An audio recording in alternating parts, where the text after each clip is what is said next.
America में H-1B visa और विदेशी कामगारों को लेकर ट्रंप की टीम में ही घमासान शुरू हो गया है। जानेंगे क्या चल रहा है यहाँ पर। तो वहीं दूसरी तरफ डॉक्टर एस जयशंकर की ये तस्वीर बहुत वायरल क्यों हो रही है। जियोपॉलिटिक्स में बहुत कुछ चल रहा है, हमेशा की तरह जानने को मिलेगा बहुत कुछ। आइए जानते हैं इन खबरों को विस्तार से। अमेरिका के नवनिर्वाचित राष्ट्रपति डोनाल्ड ट्रंप वीजा धारक अप्रवासियों की एंट्री पर सख्ती की बात कह चुके हैं, लेकिन अब उनकी टीम में इसे लेकर फूट देखने को मिल रही है।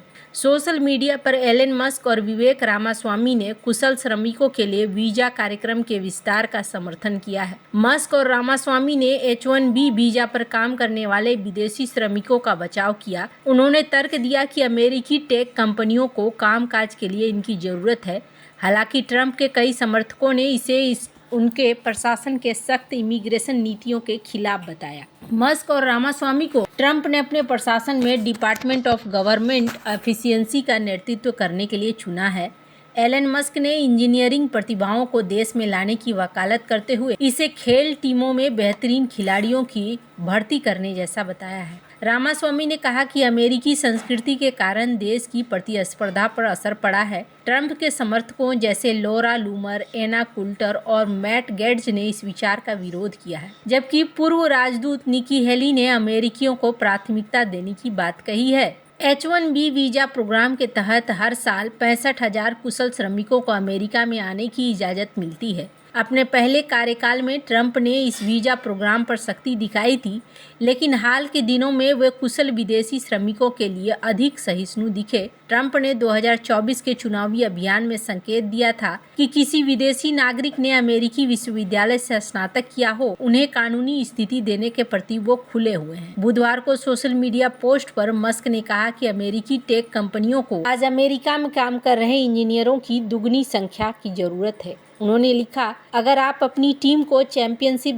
जिताना चाहते हैं तो आपको टॉप का टैलेंट भर्ती करना होगा, वह चाहे जहां से भी हो। यह पूरी टीम को जीतने में सक्षम बनाता है। विवेक रामास्वामी के माता पिता भारतीय हैं, वहीं रामास्वामी पहली पीढ़ी के अमेरिकी नागरिक हैं। उन्होंने मस्क के साथ सहमति जताई और उन कंपनियों का बचाव किया जो अमेरिका के बाहर से श्रमिकों की नियुक्ति करती है। इन विदेशी श्रमिकों के प्रति समर्थन को मेक अमेरिका ग्रेट अगेन के समर्थकों से तीखे हमले झेलने पड़े हैं। उनका मानना है कि H-1 वीजा का विस्तार से ट्रंप प्रशासन के तहत अप्रवासन को सीमित करने की उनकी इच्छा कमजोर हो जाएगी। हालांकि इसका प्रभाव भारत पर कितना पड़ेगा? क्या अमेरिका सचमुच में भारतीय पेशेवरों को सुनहरा दौर देगा? ये सवाल दरअसल अमेरिका के H-1 वीजा के लिए कंट्री कैप हटने की संभावना के मद्देनजर उठ रही है। अमेरिकी कंपनियां विशेष व्यवसायों में बाहरी श्रमिकों की नियुक्ति करने के लिए H-1 वीजा का उपयोग करती हैं। H-1B वीजा धारकों में भारतीयों की संख्या बड़ी है और अच्छी खासी है। कहा जा रहा है कि अमेरिकी अधिकारी H-1B वीजा कैप हटाने पर विचार कर रहे हैं, जिससे हजारों भारतीय कर्मचारियों को फायदा हो सकता है। ये खबर ऐसे समय में आई है जब नवनिर्वाचित राष्ट्रपति डोनाल्ड ट्रंप ने श्री राम कृष्णन को व्हाइट हाउस के AI मामलों के लिए वरिष्ठ नीति सलाहकार नियुक्त किया है। कृष्णन योग्यता आधारित आवर्जन कानून के पक्षधर रहे हैं और ऐसे बदलावों का समर्थन करते हैं जो कुशल कामगारों को प्राथमिकता दे, ग्रीन कार्ड आवेदन प्रक्रिया को तेज करे। अमेरिका की वर्तमान वीजा आवंटन प्रणाली प्रत्येक देश के लिए एक सीमा तय करती है, चाहे कर्मचारियों के लिए कंपनियों में कितनी भी डिमांड हो। इस प्रतिबंध से भारत को अक्सर लंबी देरी का सामना करना पड़ता है, क्योंकि ग्लोबल टैलेंट पूल का एक बड़ा हिस्सा भारत से आता है। मौजूदा कानूनों में बदलाव से भारत और अन्य देशों जिनमें बड़ी संख्या में कुशल कामगार हैं, लाभ होने की संभावना है। कंट्री कैप हटने से वीजा प्रक्रिया तेज होगी और भारतीय पेशेवरों के लिए अस्थायी निवास में बदलाव आसान होगा।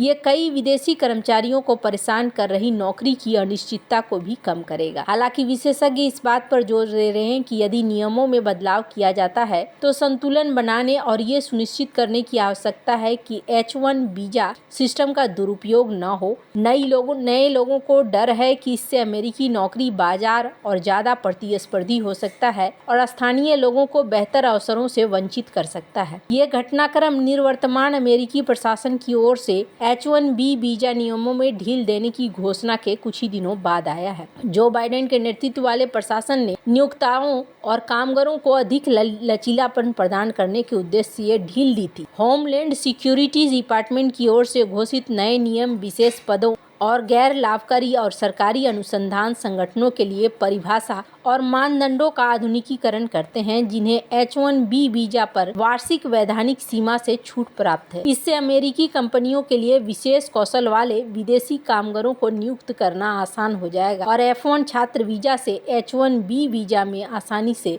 बदलाव होगा। खैर, जहां एक तरफ ये सीन देखने को मिल रहा है, वहीं दूसरी तरफ भारतीय विदेश मंत्री डॉक्टर एस जयशंकर 6 दिनों के लिए अमेरिका पहुंचे हैं और अमेरिका की इनकी यात्रा ऐसे समय में हो रही है जिसमें नई सरकार 20 तारीख को आ रही है और पुरानी सरकार जा रही है। हालांकि ये जो मीटिंग थी, इनकी पहली मीटिंग अपने दूतावास के लोगों के साथ थी। इन्होंने ये तस्वीरें भी शेयर करी है और इस तस्वीर में ये देखने को मिल रहा है कि यहाँ ये अपने टीम के साथ पूरी मीटिंग कर रहे हैं। हालांकि यहाँ पर इन्होंने टीम के साथ मीटिंग के बाद तस्वीर भी पोस्ट की और ये भी कहा कि हम चाहते हैं भारत और अमेरिका के बीच में ज़्यादा से ज़्यादा सहयोग हो। हालांकि आपको बता दूं, इसके बाद वो अमेरिका के विदेश मंत्री एंथनी ब्लिंकन से भी मिले और यहाँ पर भी यही बात दोहराई गई। अमेरिका ऐसे इन पुराने कपड़ों में ही दिख रहे हैं।